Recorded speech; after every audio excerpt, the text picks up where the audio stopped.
আসসালামু আলাইকুম। আমি আবার লাইভে এসেছি। জাস্ট আমার একটু ফ্রি টাইম আছে, এই কারণেই। আমি এখন যেটা বলতে চাই, মনে করুন যে এখন আমরা দেখতেছি দেশে ধীরে ধীরে একটা অরাজক পরিস্থিতি সৃষ্টি হচ্ছে। নর্মালি যেটা হয়, অরাজক পরিস্থিতি যখন হয়, লোকজন এটার সমাধান খুঁজে বেড়াচ্ছে।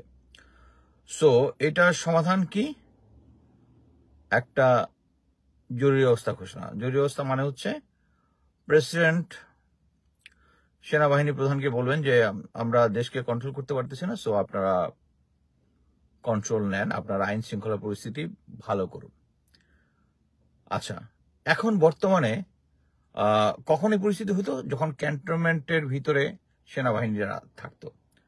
সো এর আগের বার তো তাই হয়েছে, সবাই মানে মোস্ট অফ দ্য ক্ষেত্রে, যেটা মোস্ট অফ দ্য টাইম, যে সেনাবাহিনী ক্যান্টনমেন্টে আছে। সো তাদেরকে জরুরি অবস্থা সিচুয়েশন করা, মানে ম্যানেজ করার জন্য তাদেরকে মার্শাল ল অথবা জরুরি অবস্থা যে ফর্মেই বলেন করতেছে। সো এখন সেনাবাহিনী কিন্তু অলরেডি গ্রাউন্ডে আছে। অন্য কোনো সময় যেটা থাকে না, সেনাবাহিনীর হাতে ম্যাজিস্ট্রেসি পাওয়ার আছে, ঠিক আছে? সো সেনাবাহিনী কাজ ঠিক মতো করতে পারতেছে না। আপনারা দেখতেছেন যে ছাত্ররা ফেসবুকে ঘোষণা দিয়ে তারা এক কলেজ থেকে আরেক কলেজে আক্রমণ করতে যাচ্ছে, বাট সরকারের কোনো খবর নাই। এর মানে হচ্ছে একটাই, যে আমাদের সেনাবাহিনীর যে সিনিয়র অথরিটি আছে, তারা জুনিয়র লট এবং মিড র্যাঙ্কিং যে আছে তাদেরকে ফ্রিলি কাজ করার সুযোগ দিচ্ছে না।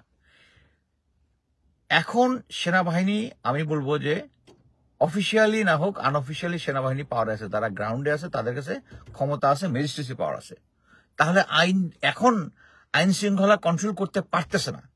সো অফিসিয়ালি যদি মার্শাল ল করা হয়, হ্যাঁ, তাহলে এই সমস্যাগুলো কেমনে হাওয়া হয়ে যাবে বলেন, তাই না? এখন মিলিটারি গ্রাউন্ডে আছে, তাদের ম্যাজিস্ট্রেসি পাওয়ার আছে, তারা কোনো কিছু ম্যানেজ করতে পারতেছে না। সামটাইমস তারা স্পটে যাচ্ছেও না, এসকেলেট হতে দিচ্ছে। কি জন্য? Senior leadership. এখন জাস্ট খালি বুঝেন, সেম সিনারিও, জাস্ট শুধু মার্শাল ল সেনাবাহিনী বলবে আর সাথে সাথে সব কন্ট্রোল হয়ে যাবে, সিরিয়াসলি হয়ে যাবে। এখন যদি জাস্ট মার্শাল ল বলে, দেখবেন ইসকন বাড়ি চলে গেছে, ছাত্ররা যেগুলা ওই যে পয়সা খায় যেটা হচ্ছে, যারা বিভিন্ন থেকে সব চলে, সব ঠান্ডা। মাই গড, সেনাবাহিনী সব কন্ট্রোলে নিয়ে নিছে। সেনাবাহিনী কিচ্ছু করে নাই। এইটা জাস্ট হচ্ছে এবং এখন ইন্টেন্স কেন হচ্ছে? ইন্টেন্স হচ্ছে জেনারেল আকবর, জেনারেল মতিউর, জেনারেল মামুন খালেদ, এই গং যেটা আছে, এরা কনফিডেন্স, তারা কিন্তু এর মধ্যে কয়েকজন বিদেশে ছিল, বিদেশ থেকে ফেরত আসছে, তারা বলছে এভরিথিং ইজ আন্ডার কন্ট্রোল, কোনো সমস্যা নাই। সো হঠাৎ করে যে ডিলটা চেঞ্জ করে দিছে হচ্ছে গুম কমিশন। তারা জাস্ট চিঠিটা বের করছে, তারপরে কিন্তু 21শে নভেম্বর আপনারা দেখছেন জেনারেল ওয়াকারের চেহারা।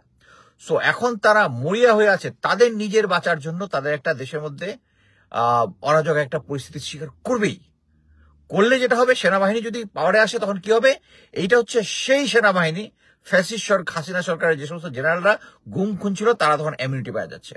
জাস্ট এই কয়েকটা জেনারেলের গ্রিডের কারণে, এবং এর সাথে যখন ইন্ডিয়া এবং ইন্ডিয়া এবং আওয়ামী লীগের ইন্টারেস্টটা মিলে গেছে, সাথে সাথে এনার্কি শুরু হয়ে গেছে।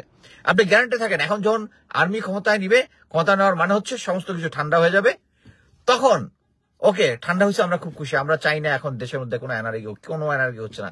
তখন আর আমরা এই যে গুম খুনের সাথে জড়িত যারা আছে তাদের বিচার চাইতে পারবো না। অলরেডি কালকে দেখলাম সুমন বলে দিচ্ছে যে ব্রিগেডিয়ার জেনারেল রাশেদ অলরেডি পালাই গেছে দেশ থেকে, যেহেতু প্রথম 22 জনের লিস্টের মধ্যে তার নাম নাই। সে বুঝতে পারছে সে চৌধুরী আলমের ইয়ার সাথে জড়িত আছে, এবং এটা ইলিয়াস আলীর সাথে আছে, সে পগার পার হয়ে গেছে। এখন তাহলে আমাকে সবাই জিজ্ঞেস করে, এটা সমাধান কি? অ্যাকচুয়ালি এইটার সমাধানটা বের করতে হবে প্রফেসর ইউনূসকে, এবং অন্যান্য যে উপদেষ্টা আছে তাদের ক্যাবিনেটে বসে এটা ডিসিশনটা নিতে হবে। এখন এই ইমিডিয়েট ইন্টেন্সিফাই হওয়ার কারণ হচ্ছে এই যে চিঠিটা বের হয়েছে 22 জনের, ওই চিঠির কারণে তারা এখন পাগল হয়ে গেছে, এবং যারা এখানে আছে প্রত্যেকেই গোয়েন্দা সংস্থা, ডিজিএফআই, র্যাব এগুলোর সাথে কাজ করছে। এদের সাথে যত সিভিলিয়ানদের সমস্ত কিছু কানেকশন আছে, সবার সাথে কানেকশন আছে। আজকে আমার সাথে একজন অফিসারের কথা হয়েছে যে লেফটেন্যান্ট জেনারেল মতিউর যখন সেনাপ্রধান হবে ভাব, শফিউদ্দিন আর তার কম্পিটিশন চলতেছে, তখন কয়েকটা চ্যানেলের মধ্যে মানে উনার প্রশংসায় কতগুলা ভিডিও ছাড়া হইতো। উনি খুব প্ল্যান ভাবে আগাচ্ছে, যার মধ্যে খুব কিছু একটা হয়ে ছাড়বে একদম পুরা।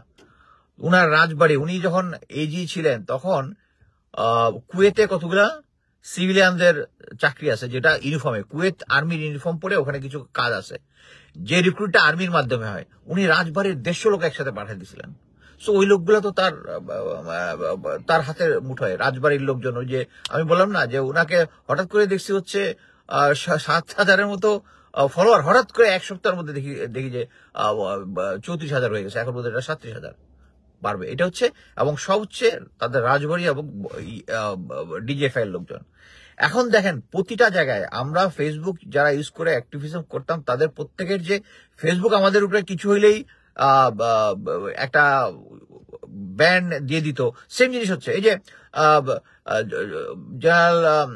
লেফটেন্যান্ট জেনারেল মতিউর যখন 45 ডিগ্রি জিওসি ছিল, যখন সাতক্ষীরায় যে মিনিস্ট্রি অফ ফরেন অ্যাফেয়ার্স এর মাধ্যমে যেটা চিঠি দেওয়া হয়েছিল ওদেরকে, যে 55 ডিগ্রি জিওসি এটাতে অ্যাপ্রুভাল আছে, ওইটা আমি পোস্ট করছি। এটা আমাকে বলছে এটা কমিউনিটি স্ট্যান্ডার্ড হয় নাই, করে নাই, ডিলিট করে দিচ্ছে সাথে সাথে। So things are going as per. এখন ইন্টেন্সিফাই হয়েছে, কারণ তারা বুঝতে পারছে যে তারা হুকড আপ হয়ে গেছে।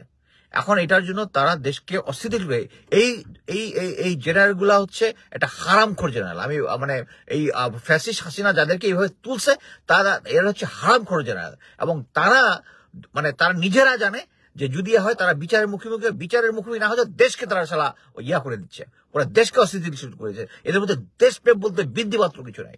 এখন আমাদের এটার উত্তরণ কি? উত্তরণ ছাত্ররা ভেদাভেদ করে না, এটা উত্তরণটা ঐক্যের মাধ্যমে হবে। যদিও এইটার ডিসিশন কি হবে এটার ব্যাপারে আমি স্পেশালিস্ট না। আমি স্পেশাল হচ্ছে তথ্য অ্যানালাইসিস করতে এক্সপার্ট, ওইটা আমার স্পেশালিটি। বাট এখানে বুঝতে হবে আমাদের ঐক্য রাখতে হবে। ঐক্যটার মধ্যে যেটা করতে হবে, ছাত্ররা মারামারি করা যাবে না, কিন্তু যেটা করতে হবে সেটা হচ্ছে সেনা আইন যদি এর মধ্যে আসে, সেনা আইন কোনোভাবেই এটার না, এটার সলিউশন না। কারণ সেনা আইন এখন চলতেছে, সেনাবাহিনী গ্রাউন্ডে আছে, এটা ওদের প্ল্যান। এখন এটা কিভাবে সমাধান হবে, এটার সমাধান একটাই, সেনা প্রধানকে এই যে ক্রিমিনাল জেনারেল গুলো আছে এগুলাকে সরা দিতে হবে, তাদের থেকে ফোর্স রিটায়ার করে দিতে হবে। তাহলেই যদি স্টেবল, এবং আমি আপনাকে গ্যারান্টি দিয়ে বলতে পারি, এই বদমাইশ যেগুলোর নাম আমরা বিভিন্ন সময় বলছি 90 GOC, general Moeen, DG BGB general Jahangir, অনেকের সাথে আমার কথা হয়, তারা আমাকে অনেকের পক্ষে আমাকে ফোন করে, এই ভাই তুমি ওয়াকারের নিয়ে এত কথা বলতেছো, ওর একটু কাজ করার সময় দিবা তো। এইটা বলতেছো হচ্ছে ওয়াকার স্যার ক্ষমতা গ্রহণ করে 1 মাস পর থেকে, 2 মাস হয়ে গেছে, এখনো ফোন করে বলি একটু সময় দেবো। এই 3 মাস নাকি যথেষ্ট সময় না, ওই যেগুলা গুম খুন সহ অন্যান্য ক্রিমিনাল অ্যাক্টিভিটির সাথে জড়িত, এখনো নাকি টাইম না। Waker sir it's enough. মানে আপনার যে প্ল্যানিং, এটা দেশের জনগণ এখনো বুঝে। আমি তো বলতেছিলাম মানে অ্যাটলিস্ট 2 মাস আগে থেকে সেম জিনিসটা বলতেছি। আর আপনার লেসপন্সার আমার ইয়াতে গুজব বলেই যাচ্ছে। বাট নাও জনগণের কাছে এটা ক্লিয়ার, সেনাবাহিনী এখন গ্রাউন্ডে আছে, গ্রাউন্ডে থেকে তাদের ম্যাজিস্ট্রেসি পাওয়ার আছে, তারা কিছু কন্ট্রোল করতে পারতেছে না। এখন জরুরি অবস্থা মার্শাল ল হইলে সব কন্ট্রোল হয়ে যাবে। তাই এটার সমাধান কেমনে হয় আমার এটা বুঝান, কেউ একজন আমার বুঝান, যে সেনাবাহিনী গ্রাউন্ডে আছে, তাদের পাওয়ার আছে, ম্যাজিস্ট্রেসি পাওয়ার আছে, হাইয়েস্ট লেভেলের ক্ষমতা যেটা আছে, যেটা মার্শাল ল হইলে এর থেকে কি চেঞ্জ হবে? সেনাবাহিনীর পাওয়ারের কি চেঞ্জ হবে বলেন? কি চেঞ্জ হবে? কোনো চেঞ্জ হবে না। যেটা হবে, ওই গুম খুনের সাথে জড়িত জেনারেল গুলো সেগুলো শুধু বাইচে যাবে। এদেরকে বাঁচানোর জন্য general Waker is working hard, এবং এই 22 জনের নাম বের করা is a slap to him. অনেক মানে বিশিষ্ট টেলিভিশন, জেনারেল হামিদ ভালো, জেনারেল মঞ্জুর ভালো, জেনারেল মতিউর ভালো, থিওরি দিয়ে গেছেন। তো এই যারা গুম খুনের সাথে জড়িত যে চিঠিটা বের করছে, এটা কি আমি জানি না তারা কে কোন ইন্টারেস্টে ভালো লোক। আমি ক্লিয়ারলি বলছি, লেফটেন্যান্ট মেজর জেনারেল হুমায়ুন কোর্সের প্রথম একটা আউটস্ট্যান্ডিং অ্যাচিভমেন্ট নিয়ে উনি মেজর জেনারেল হতে বাড়ি চলে গেছেন। উনি কোনো সাফারার না, লেফটেন্যান্ট জেনারেল মতিউর সাফার করতে করতে আওয়ামী লীগ, ইন্ডিয়া এদেরকে বিরোধিতা করতে করতে লেফটেন্যান্ট জেনারেল পর্যন্ত হয়ে গেছে, মামুবাড়ির আবদার।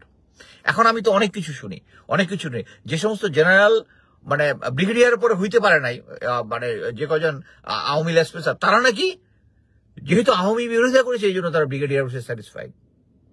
আর্মি সিকিউরিটি ইউনিটের অধিনায়ক ছিল তাজুল ইসলাম ঠাকুর, আমার সাথে খুব ভালো সম্পর্ক। স্যার কুয়েতে ছিল, প্রমোশন পায় নাই, কুয়েতে ছিল। উনার ভাই, নামটা ভুলে গেলাম কি ঠাকুর, যে পুলিশে ছিল, সে মার্ডার কেসে ছিল, প্রধানমন্ত্রী অনুকম্পা নিয়ে আসে, এটা আমার লেখায় আমি লিখছি, অনুকম্পা পাই গেছে। সাম কি ঠাকুর যেন নাম, Ajay forgot the name, Tajul Islam Thakur. সেই লোক কুয়েতে গেছে, কুয়েতে যাওয়ার পর তার রিটায়ারমেন্টের টাইম চলে আসছে, সে আসে নাই, সে রিটায়ারমেন্ট টাইমের আগে আসে নাই, বলছে না আমারটা এক্সটেনশন করতে হবে। শেষ পর্যন্ত সরকার বাধ্য হয়ে এক্সটেনশন করে দিছে, এখন দেশে ফেরত আসছে। কুয়েতে ছিল উনি নাকি এখন বলতেছে আমি তো মানে তো জাতীয়তাবাদী, আমি তো আওয়ামী কি বিরোধী ছিলাম, এই জন্য আমি প্রমোশন পাই নাই। এইটাই সার্কাস চলতেছে। সো আমার বক্তব্য যা ছিল শেষ। আমি এখন কোনো কোশ্চেন থাকলে আমি উত্তর, কোন কোশ্চেন যদি থাকে, স্যার এই পর্যায়ে ফখরুদ্দিনের সময় মতো হার্ড লাইনে যাচ্ছে না কেন? এটার উত্তর ভাই আমি কেমনে দিব? যারা ক্ষমতায় তারা তো হার্ড লাইনে যাবে, আমি তো বলে দিচ্ছি হার্ড লাইনে যেতে হবে। হঠাৎ ইসকন নেতা চিন্ময়কে গ্রেফতার করা, আগুনে ঘিরে আনার মতো পরিবেশ তৈরি করা পরিকল্পনার একটি ঘটনা, দেশে আরো অস্থিতিশীল করার জন্য পায়তারা করছে হাসিনার জেনারেল। হতে পারে, আই এম নট শিওর, এটা আমি জানি না। বাট ইসকনের এই ইয়াকে এই মুহূর্তে অ্যারেস্ট করাটা আমার মনে হয় দরকার ছিল না। দরকার হচ্ছে এই ইসকনের দরকার হচ্ছে ওই যে জেনারেল গুলা এখনো দায়িত্বে আছে দেখে তারা এত স্ট্রং, ওদেরকে চেঞ্জ করা হচ্ছে সমাধান, ইসকনের ইয়াকে ইয়া করা না। সেটা চিফ স্যার কেন সেটা কোনটা, সেটা চিফ স্যার কেন করছেন না? এনি কোয়েশ্চেন ওয়াচিং, সব ক্রিমিনালের নিজের এখানে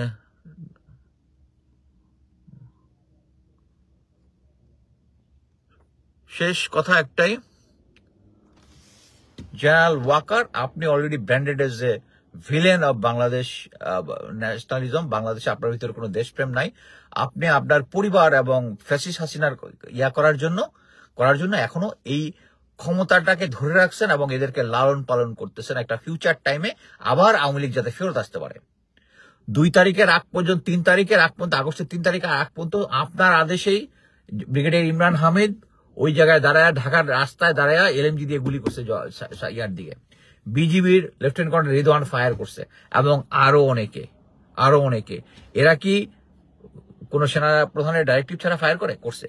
আপনার 2 তারিখের পরে যখন 3 তারিখের পরে যখন দেখছেন এটা কন্ট্রোল করতে পারতেছে না, তখন আপনি হচ্ছে কেন হিরো হয়েছেন, আমরা হিরো বানাইছি আপনাকে। বাট আপনি অ্যালাউ করছেন, আপনি এই সমস্ত বললে হবে? শেখ হাসিনা কখন গেছে আপনি জানেন না? আপনি একজন বরখাস্ত না, যে রেজিগনেশন দেওয়া সরকার প্রধান ছিল শেখ হাসিনা, চলে যাওয়ার পরে আপনি কিভাবে সামরিক যান তাকে ব্যবহার করতে দিলেন? বুলশিট করেন, তার জীবন বাঁচাইছেন। আপনার কাস্টাডিতে যদি রেখে দিতেন, পরে আপনার কাস্টাডি ছাত্র জনতা এসে কি তাকে কি তার গায়ে হাত তুলতো? বুলশিট করেন মিয়া।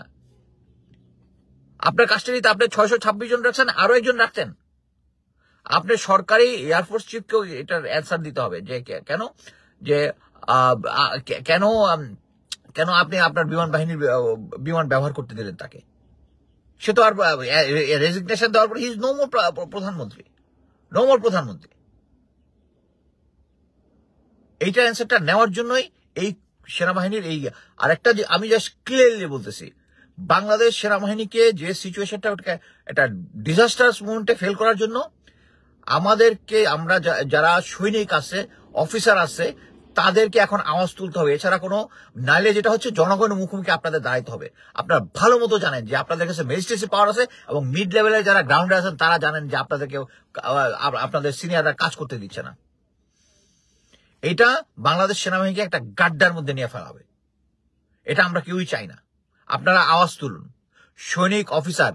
এবং এইটা আমি আপনাদেরকে আমি এইভাবে কখনো শেখ হাসিনার সময়ও বলিনি, কারণ তখন টাইম ছিল না। আপনাকে আওয়াজ তুলবেন, আপনাকে প্রসিকিউট করে জেলের মধ্যে ঢোকাবে, নাহলে গুম করে দিবে। বাট এখন অ্যাটলিস্ট গুম করবে না, আমরা এটা জানবো। এখন এই সোশ্যাল মিডিয়ার যুগে এখন তো মানে সমস্ত ইয়াগুলা কন্ট্রোল করতেছে ওয়াকার স্যার, আর এদিকে 2 দিন ধরে বাসে লোকজন আসতেছে, আমাদের গোয়েন্দা সংস্থার কোনো খবর নাই। আর ওদিকে শেখ হাসিনার সময় এই একই গোয়েন্দা সংস্থা কোন জায়গায় কত নম্বর রুমের কত নম্বর প্লটের কত নম্বর রুমে কত তালাতে মানে জঙ্গিরা আলোচনা করতেছে, সংবাদ পাওয়া যাচ্ছে, সাথে সাথে ওখানে চলে যাচ্ছে। আর এখন বাস হায়ার করতেছে, লোকজনকে উঠাচ্ছে, বলতেছে ইয়া দেখা। এখন আমাদের গোয়েন্দারা কিছুই জানে না। কি একটা ফুর্তি, আমাদের গোয়েন্দারা এখন কিছুই জানে না।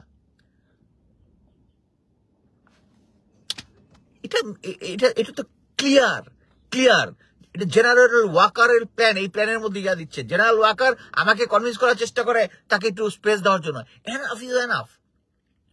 1 মাস আগের থেকে এই কনভিন্স করা শুরু করছে, এখন 2 মাসের উপরে হয়ে গেছে। এখন উত্তরটাকে আপনি হিসাব দিলাম এট প্রেজেন্ট কেন হয়েছে, ওই চিঠিটার জন্য। ওই যে চিঠিটা 22 জনের নাম হয়েছে, ওই চিঠিটার জন্য ব্রিগেডিয়ার রাশেদ চলে গেছে বিদেশে। আর এখন বাকি যেগুলো আছে এগুলো পাগল হয়ে গেছে যে এখন এরা তো প্রসিকিউশনের মধ্যে পড়বে, এখন এরাকে দেশের মধ্যে অস্থিরতা করে সেনা আইন আনবে। আরে বেটা, সেনা আইন অলরেডি আছে, সেনাবাহিনী গ্রাউন্ডে আছে, ম্যাজিস্ট্রেসি পাওয়ার আছে। মার্শাল ল আসলে কি, এটা থেকে কি চেঞ্জ হবে? মার্শাল ল আসলে কি চেঞ্জ হবে?